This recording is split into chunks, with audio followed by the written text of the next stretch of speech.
Hello students, this is our paper first, Fundamentals of Environment Science second. Paper code is EVS 1201. Okay, our unit first is biogeochemical cycles, and today we will discussing about next cycle, that is phosphorus cycle. Okay, so firstly definition of phosphorus cycle. So the cycling of phosphorus between biotic and abiotic system is called phosphorus cycle. Okay, जे पण Biotique आणि abiotic सिस्टीममधली जी पण असणारी फॉस्फरसची जी cycle आहे त्याला आपण phosphorus cycle म्हणतो. It is a sedimentary cycle. ज्या पण आपण आधीच्या ज्या 3 सायकल्स बघितल्या, कार्बन सायकल असेल, नायट्रोजन सायकल असेल, ओके, सो त्या ज्या सायकल होत्या तर त्या गॅसियस सायकल होत्या. आणि आपण ज्या आता बघतोय फॉस्फरस सायकल आणि सल्फर सायकल, तर ह्या 2 सेडिमेंटरी सायकल आहेत. So phosphorus is an important mineral nutrient. The main source of phosphorus is rocks. तर ह्यांना सेडिमेंटरी सायकल का म्हटलं जातं, तर ह्यांचा जो मेन सोर्स आहे फॉस्फरसचा असेल किंवा सल्फरचा, तर तो रॉक्स असेल किंवा त्यांचं जे पण होणारं वेदरिंग आहे त्याच्या थ्रू त्याचं रन ऑफ होतं, वॉटर थ्रू असेल किंवा अदर. सो त्याचा जो सोर्स आहे तर तो रॉक्स आहे. Through erosion and weathering phosphorus is made available in the soil. Plant absorb ionic phosphate through roots. In plant, it is incorporated into the protoplasmic components like DNA, RNA, MP, AMP, ADP. So जे पण ॲडेनोसिन triphosphate असेल, diphosphate असेल किंवा GDP असेल, GTP असेल, that is guanosine triphosphate, then NADP असेल, phospholipids जे पण असतील, from plants it passes into herbivores and animals. The organic molecules containing phosphate are decomposed and phosphate is liberated as inorganic ionic phosphate. It is again used by plants. So जे पण प्लांट्समध्ये जेव्हा तो phosphate route through absorb केला जातो, okay, so जो पण प्लांटमध्ये absorb केलेला किंवा एंटर झालेला जो फॉस्फेट आहे तर तो जेव्हा जे हर्बीवोर्स आहेत तर ते जे पण प्लांट असतील, ट्रीज असतील, ओके, सो ग्रासेस असतील, त्याच्यामध्ये जो त्याला जेव्हा ते फीड करतात किंवा कन्झ्युम करतात, सो त्यामधला जो पण असणारा फॉस्फरस आहे तर तो ऑफकोर्स त्या हर्बीवोर्समध्ये एंटर करणार आहे phosphate. Okay, then introduction of phosphorus cycle. The phosphorus cycle is the movement of phosphorus from the environment to organisms and then back to the environment. Okay, then the phosphorus cycle may also be referred to as the mineral cycle or sedimentary cycle. So ही जे पण phosphorus cycle आहे तर ती कशाला refer करते, as the mineral cycle असेल किंवा जी पण आपण सेडिमेंटरी सायकल बघतोय. Okay, unlike the other cycles phosphorus cannot be found in air in the gaseous state.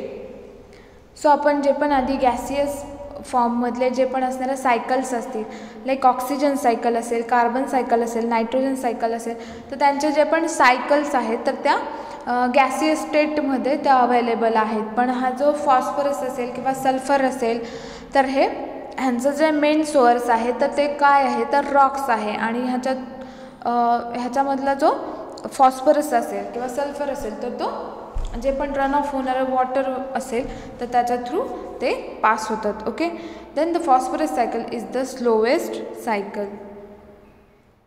The atmosphere does not play a significant role in the movement of phosphorus because phosphorus and phosphorus-based compounds are usually solids at the typical ranges of temperature and pressure found on Earth. Okay, then the low concentration of phosphate or phosphorus in soil reduces plant growth and slows soil microbial growth. Okay, then soil microorganisms act as both sinks and sources of available phosphorus in the biogeochemical cycle. So humans have caused major changes to the global phosphorus cycle through shipping of phosphorus minerals and use of fertilizers, and also the shipping of food from farms to cities where it is lowest or lost as employment. Okay, so this is the introduction of phosphorus cycle. So see this picture, this is phosphorus cycle. Firstly here plant tissues जे पण आहेत किंवा plant असतील, trees असतील, then त्याला जो खाणारा जो आपल्याला ॲनिमल दिसतो आहे, animal tissues and their faeces. Okay, then त्यांचं जे ॲनिमल्स त्याला जेव्हा फीड करतायत, तर प्लांट असेल किंवा ट्री असेल, त्यामध्ये जो पण एंटर झालेला जो फॉस्फेट आहे, तर त्याला जेव्हा हे हर्बिवोर्स कन्झ्युम करतात, देन त्यांचं जे पण असणारं युरिन आहे, तर ते सॉईलमध्ये असेल किंवा ते ॲब्सॉर्ब होतं आणि त्यामधला जो पण फॉस्फरस आहे तर तो सॉईलमध्ये एंटर करतो आहे. देन ॲनिमल्स जेव्हा डाय होणार तर तेव्हा त्यांचं जे डिकॉम्पोजिशन आहे by fungi and bacteria, so त्या थ्रूसुद्धा जे डिकॉम्पोजिशन झालेलं आहे त्या बॉडीचं, तर ते त्याच्या थ्रूसुद्धा तो बॉडीमधला जो पण असणारा फॉस्फेट असेल तर तो सॉईलमध्ये एंटर करतो आहे. देन इकडे साईडला वॉटर दिसतं आहे, फॉस्फेट इन सोल्युशन. सो त्यामध्ये सुद्धा जो एंटर झालेला किंवा मिक्स झालेला जो फॉस्फेट आहे, ऑफकोर्स सॉईलमधला जो फॉस्फेट आहे तर तो वॉटरमध्ये मिक्स होतो, loss in drainage. Then incorporation into sedimentary rock, geologic uplift moves this rock into terrestrial environment. So जेव्हा पण इंटरनल सॉईल स्ट्रक्चरमध्ये जेव्हा मूव्ज होतात किंवा अपलिफ्ट मूव्ज होतात, सो त्या थ्रूसुद्धा जेव्हा रॉकचं होणारे जे वेदरिंग आहे त्या थ्रूसुद्धा जो फॉस्फेट आहे तर तो सॉईलमध्ये मिक्स होतो आहे. देन ते जे रॉक्स आहेत त्याचं जे पण होणारं वेदरिंग आहे, ओके, त्या थ्रूसुद्धा तो फॉस्फेट जो आहे तो सॉईलमध्ये मिक्स होत आहे. Okay, so this cycle is continuously. आपलं जो पण ॲटमॉस्फिअर आहे किंवा आपला जो बायोस्फिअर आहे त्यामध्ये ती सायकल कंटिन्युअसली चालू असते. Okay, then phosphate salts that are release from rocks through weathering usually dissolve in soil water and will be absorbed by plants. Animals absorb phosphates by eating plants or plant eating animals. Okay, then when animals and plant die, phosphate will return to the soil or one's oceans again during decomposition. After that, phosphorus will end up in sediment or rock formation again, remaining there for millions of years. Eventually phosphorus is released again through weathering and the cycle start over. Okay, so ही जी पण आपण cycle बघितली त्याचं ह्यामध्ये सगळं पूर्ण explanation दिलं आहे. जे पण रॉक्सचं होणारं वेदरिंग आहे त्याच्या थ्रू जो पण फॉस्फेट असेल तर तो जे वॉटर आहे किंवा ओशन असेल, स्ट्रीम असेल, सो त्याच्या थ्रू तो जे वॉटरचे जे सोर्सेस आहे किंवा जिथे स्टोअर झालं आहे त्यामध्ये तो फॉस्फेट मिक्स होतो आहे. देन जे पण ॲनिमल्स असतील ते जेव्हा हर्बिवोर्स जे ॲनिमल्स असतील तर ते जेव्हा प्लांटला ईट करतात, ओके, सो त्यांच्यामध्ये पण जो एंटर झालेला जो फॉस्फेट आहे जेव्हा ते ॲनिमल डाय होईल किंवा त्याचे युरिन थ्रू सुद्धा फॉस्फेट सॉईलमध्ये मिक्स होतो आहे. Okay, so continuously this cycle start over. Okay, then this is the schematic format of phosphorus cycle. Here firstly weathering, then phosphate in oceanic sediment, त्यांचं जे पण ओशनमध्ये तो एंटर करतो आहे. देन त्यांचं जे पण इंटरनल स्टोरेज आहे, इंटरनल स्टोअर आहे सॉईलचं, सो त्याच्यामध्ये जे पण होणारं अपलिफ्टिंग आहे ओव्हर टाईम सॉईलचं. So phosphate in fossils rocks, then phosphate from fertiliser, जे पण आपण फर्टिलायझर्स वगैरे यूज करतो ज्यामध्ये फॉस्फेट आहे त्या थ्रूसुद्धा ते सॉईलमध्ये मिक्स होतो. Then next one inorganic phosphate store in soil and dissolve in river. So fertilisers through जो पण जो फॉस्फेट आहे तर तो सुद्धा ज्या रिव्हर्स असतील किंवा सॉईलमध्ये तो डिझॉल्व होतो आहे आणि रिव्हर्स थ्रू सो पास होतो आहे. Then run off to ocean, ओशनमध्ये तो जाऊन मिळतो आहे. ओके, देन प्लांट फॉस्फेट, प्लांटमध्ये ते एंटर करतं आहे जे सो त्याचं डिकॉम्पोजिशन झालं किंवा ॲनिमल्समध्ये जेव्हा ते एंटर होतो आहे फॉस्फेट, सो त्याचं डिकॉम्पोजिशन झाल्यावर तो phosphate organic waste and remains. हे सगळी ही जी सायकल आहे तर ती कंटिन्युअसली चालू आहे. This is also the one photograph of phosphorus cycle. Okay, an ecosystem view of the phosphorus cycle. The ecosystem phase of the phosphorus cycle moves faster than the sediment phase. All organic require phosphorus for synthesizing phospholipids, NADPH, ATP, nucleic acids and other compounds. Plant absorb phosphorus very quickly and then herbivores get phosphorus by eat plant. Okay, then carnivores get phosphorus by eating herbivores. Okay, जसं की आपण firstly जी cycle बघितली त्याच्यामध्ये सुद्धा so त्यांची जी पण food chain आहे त्याच्या थ्रू कसं ते इकोसिस्टममध्ये फॉस्फरस आहे तर तो पास होतो आहे, ह्या आपल्याला ह्या फिगरमध्ये दाखवलं आहे. ओके, सो फर्स्टली हे जे फर्स्ट आहे weathering of phosphate from Roxx. So त्याचं जे पण वेदरिंग होते रॉक्सचं त्याच्या थ्रू फॉस्फरस बाहेर पडतो. देन फॉस्फेट इन सॉईल, सॉईलमध्ये मिक्स होतो.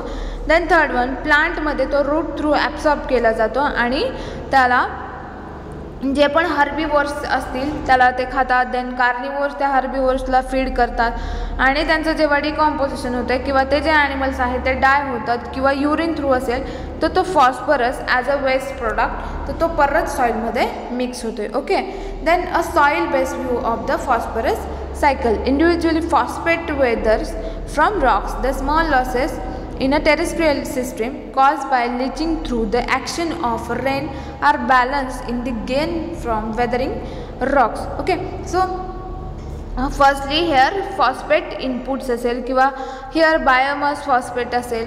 सो तो पण जो पण फॉस्फेट इनपुट आहे तर ते सोल्युबल फॉस्फेटमध्ये तो ट्रान्सफॉर्म होतो किंवा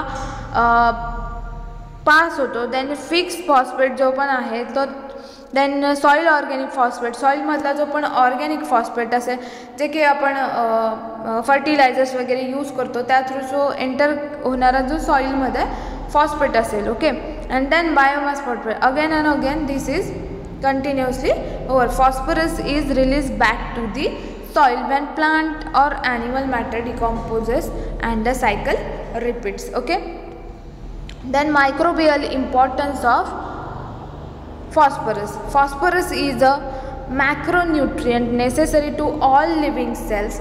It is an important components of adenosine triphosphate, that is ATP, then nucleic acid like DNA and RNA and phospholipids in cell membranes. Then it may be stored in intracellular volutin granules as phosphates in both prokaryotes and eukaryotes. It is limiting nutrient for algal growth in lakes. The average concentration of total phosphorus, that is inorganic and organic forms. Okay, then the major transformation of phosphorus in aquatic environments are described below. So त्यांचं जे पण transformation होतं आहे फॉस्फरसचं तर aquatic एन्व्हायरमेंटमध्ये ते कसं describe केलं तर मिनरलायझेशन असेल, असिमिलेशन असेल, then precipitation of phosphorus compound असेल, then microbial solubilization of insoluble forms of phosphorus. Okay, so firstly mineralization. So organic phosphorus compound like example phytin, inositol, सिटॉल, फॉस्फेट, द न्यूक्लिक ॲसिड जे पण असतील किंवा फॉस्फोलिपिड्स असतील are mineralize to orthophosphate by a wide range of microorganisms that include bacteria like example B subtilis, then orthobacter, actinomycetes असतील त्यामध्ये, then fungi असेल aspergillus penicillium. Okay, then phosphates are the enzyme responsible for degradation of phosphorus compound. Okay, that is the mineralization process. So जे पण phosphorus compound आहेत तर त्याला त्याची जे पण त्याला जे मिनरलायझेशन काम करण्याचं काम करतात तर जे पण वेगवेगळे मिनरल्स असतील किंवा जे बॅक्टेरियाज असतील, फंजाय असतील, ओके, किंवा जे ॲक्टिनोमायसेट्स असतील, राईट, सो ते त्याला डिग्रेड करण्याचं काम करतात. देन असिमिलेशन असेल, microorganisms assimilate phosphorus which enters in the composition of several macromolecules in the cell. Some microorganisms have the ability to store phosphorus as polyphosphate in special granules. That is the assimilation process. Then precipitation of phosphorus compound. So त्या phosphorus compound चं precipitation कसं होतं आहे?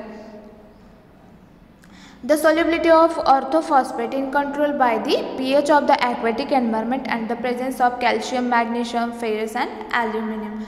Okay. So त्यांचं जे पण aquatic environment आहे किंवा ते त्यामध्ये सोल्युबल होतं ते. Okay, that is the precipitation of phosphorus compound. Then microbial solubilization of insoluble forms of phosphorus through their metabolic activity. Microorganisms help in the solubilization of phosphate compound. Then the mechanisms of solubilization are metabolic process involving, that is, enzymes, then production of organic and inorganic acids by microorganisms. Okay, so this is the microbial solubilization. Then human impacts on the phosphorus cycle. So human आहे किंवा मॅनचा त्या phosphorus सायकलवर काय impact होतो, तर like nitrogen increase use of fertilizers increases phosphorus run off into the waterways and contribute to eutrophication. युट्रॉफिकेशनसुद्धा त्या phosphorus सायकलवर इम्पॅक्ट करते. Then human have greatly influence the phosphate cycle or phosphorus cycle mining phosphorus, converting it to fertilizer and by shipping fertilizer and products around the globe. Transporting phosphate in food form farm to cities had made a major change in the global phosphorus cycle. Then the natural eutrophication is process by which lakes gradually age and become more productive and may take thousands of years to process.